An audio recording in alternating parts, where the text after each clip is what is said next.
पर स्वभाव तो आना चाहिए, वो चरित्र तो आना चाहिए ना। एक बार क्या हुआ, एक पति बड़ा थका हारा शाम को घर लौटा। पत्नी को कहा, भाग्यवान बड़ी प्यास लगी, जरा जल पिला दो। गर्मी का महीना, उसने देखा तो घर में घड़ा खाली था। कहा, महाराज चिंता मत करो, 2 मिनट रुको, मैं कुएं से जल लेके आती हूँ। दौड़ी कुएं से जल लेने गई। पति देव बड़े थके हारे थे, सो महाराज नींद आ गई उनको। अब ये जल तो लेके आई, पर धर्म संकट में अब सोचे पति को जगा देती हूँ तो गड़बड़, नहीं जगाऊं तो गड़बड़।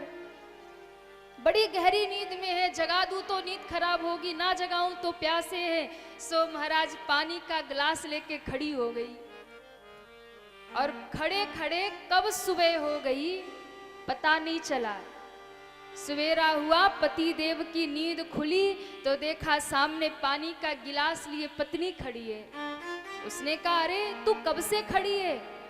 बोले, महाराज आप शाम को आए थे ना, जल मांगा, मैं लेने गई, तब तक आप सो गए। तो क्या तू तब से खड़ी है? बोले, कोई बात नहीं महाराज, मुझे पता नहीं चला कि कब सुबह हो गई। अब तो पति टुकुर टुकुर देखे, बड़ा आश्चर्य हुआ, अरे ऐसी पत्नी तो बड़े भाग्य से मिलती है, रात भर पानी का गिलास लेके खड़ी थी।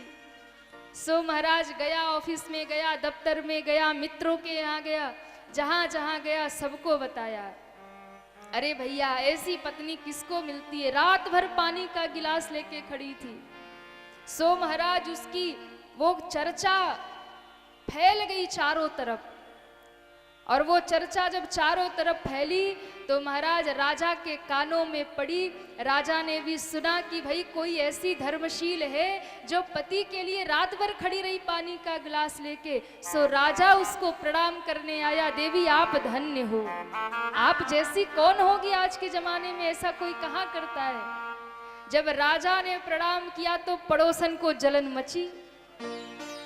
पड़ोसन कहती है, बड़ी आई देवी बनने, मैं भी रात भर पानी का ग्लास लेके खड़ी रहूंगी, राजा क्या, राजा का बाप आएगा मुझे प्रणाम करने।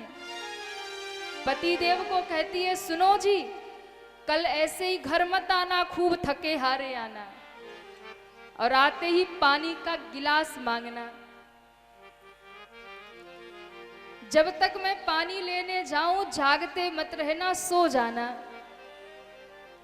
पति ने सुना, भाई अब तो आर्डर हो गया तो करना ही पड़ेगा, ना करे बेचारा तो जाए कहाँ। सो महाराज दूसरे दिन पति थका हारा घर लौटा, पानी मांगा, वो पानी लेने गई। अब इसे भूख लगी थी, सो नींद तो आ नहीं रही थी, लेकिन आज नाटक करने के चक्कर में बेचारे को भूखा सोना पड़ा। ये पानी का ग्लास लेके खड़ी हो गई, धीरे धीरे रात होने लगी। रात के 9 बजे 10 बजे गली में कुत्ते भौंकने लगे, अड़ोसी पड़ोसी सब सो गए। इसने सोचा ये भी सो गया, पड़ोसी सो गए, पूरा गांव सो गया, अब रात में कौन देखता है, मैं भी सो ही जाती हूँ, सुबह पानी का गिलास लेके खड़ी हो जाऊंगी। सो महाराज बगल वाले चारपाई पे पड़ी, सो सुबह हो गई। पति जब जागा तो पति ने देखा कि मुझे तो सुला दिया बिना खिलाए पिलाए, और यहाँ खुद खर्राटे भर रही है। सो एक लात मारी पति ने, झुझला के उठ के खड़ी हुई। पति बेचारा टुकुर टुकुर देखने लगा। उसने कहा, देखते क्या हो, प्रशंसा करो मेरी। चलो कोई बात नहीं, घर में नहीं किया पर मित्रों से जाके करना, पड़ोसियों से जाके करना। बेचारा घूमता रहा, बहुतों को ये कहानी बताता रहा, पर कोई उसे प्रणाम करने नहीं आया। जब कोई प्रणाम करने नहीं आया तो फिर राजा से लड़ने पहुंच गई। तू बड़ा पक्षपाती राजा है, मैं भी रात भर पानी का गिलास लेके खड़ी थी, तू मुझे प्रणाम करने नहीं आया। राजा बड़ा बुद्धिमान था। राजा ने कहा, देवी कोई कितना भी नाटक कर ले, पर जो सच्चा है वो सच्चा है, जो झूठा है वो झूठा है। आप चाहे भले ही कहती हो कि आपने भी ऐसा किया, आपने भी ऐसा किया, लेकिन सच्चाई कभी छुपती नहीं है, वो तो सामने आकर ही रहती है। आप कहती हो कि आपने भी वैसा किया जैसा आपकी पड़ोसन ने किया, तो महाराज हकीकत छुप नहीं सकती, कभी झूठे वसूलों से, और खुशबू आ नहीं सकती कभी कागज के फूलों से। तो महाराज जो झूठा है वो तो झूठा ही है।